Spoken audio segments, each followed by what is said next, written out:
আসসালামু আলাইকুম গাইস, কেমন আছেন? আশা করি ভালো আছেন। আমি এখন এমন একটা আলোচনা করব, আলোচনাটা হচ্ছে কি, আপনার হচ্ছে কোটা থাকবে না। এটা কিন্তু আগাগোড়াই শুনে আসছি যে শেখ হাসিনা কোটা ব্যবহার করছে এটার জন্য সমস্যা।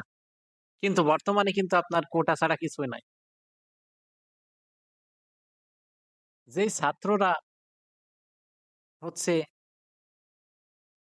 নিজেদের চলতেই কষ্ট হতো, তারা আজকে ভালো, ভালো পজিশন, ভালো, ভালো গাড়ি চড়ে। তারা রাজনৈতিক দলও গঠন করে।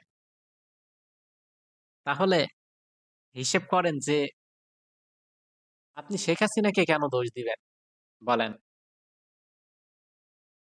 কারণ তারা নিজেরাই একটা রাজনৈতিক দল গঠন করতেছে। তাহলে এখানে শেখ হাসিনার দোষ কি ছিল? আমরা আসলে কি বোকা না? অনেক বোকা-চোদা। না হলে আপনি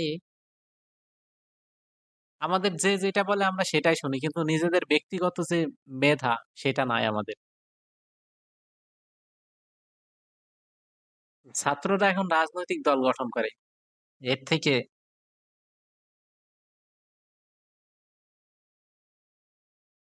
খারাপ কিছু আর হতে পারে না।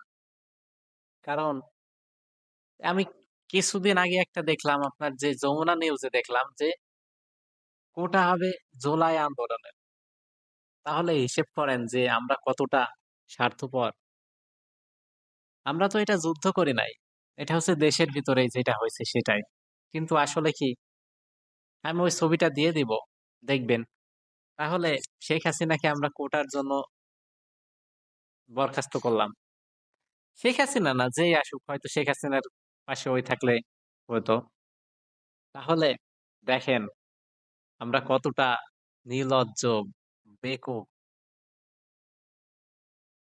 এটা হচ্ছে আমরা অন্যকে দোষারোপ করি, আমরা যে নিজেই দোষী এটা বলি না। তো ভিডিওটা ভালো লাগলে অবশ্যই বেশি বেশি শেয়ার করবেন। আসলে সবাই স্বার্থপর, এটাই আমরা বুঝি না।